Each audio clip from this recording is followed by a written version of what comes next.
Kumbawa mga kakulot, mag-a-update or chichika lang ako guys regarding sa mga ano laman ng mga balita ngayon dito sa Japan and sa Facebook, sa YouTube, yung ating kababayan na Pilipino na ito nga sinasabi nilang Hazel Ann Morales. Actually, ako na nga sanang pangalanan kasi suspect siya sa pagpatay sa mag-asawang Hapon.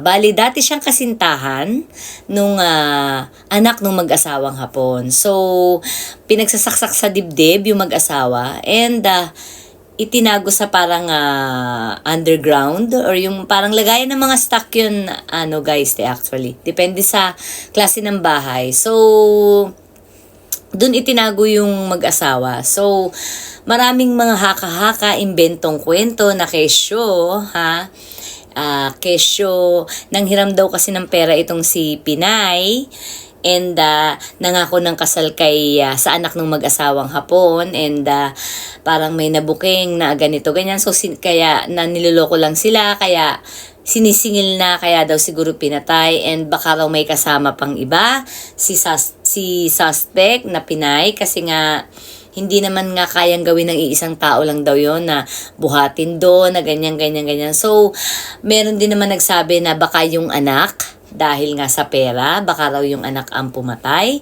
So, marami pa rin kwento. So, sana yung ibang mga nagpo-post, wag muna tayong manghusga. Kasi marami pa namang pag-iimbestigayan. And Japan to guys, napakabilis ng investigasyon nila. Sobrang bilis. Kaya maghintay na lang muna tayo ng lalabas na balita. So, wag muna tayong manghusga agad, 'di ba? So, yun lang muna yung sa ngayon. For the meantime, iniimbestigahan nila yung babae, si Pinay, and ang sagot lang niya palagi is, wala akong alam.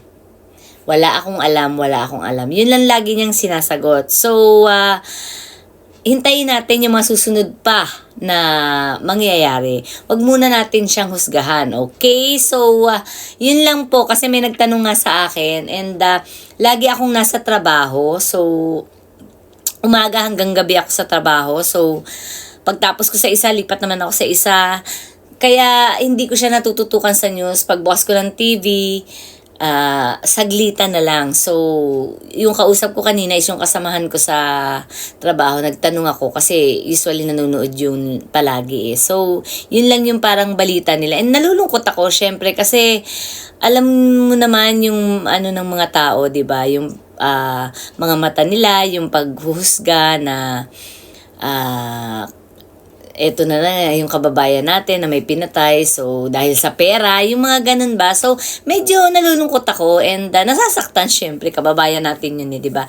Masisira na naman ang image, di ba? So sana matapos na to, and hintayin na muna natin yung resulta. Wag muna tayong manghusga, okay? Good night guys. Alam niyo ba, pagod na pagod ako, naglinis ako, and syempre after ko ng work, kasi bukas medyo magre-rest muna ako dahil alam niyo naman, siyempre, ang aking health na naman, baka kung ano na naman ang magkasakit-sakit na naman ako. Ilang linggo na naman ako hindi makapasok. Okay, so good night, and babalitaan ko kayo ulit, okay?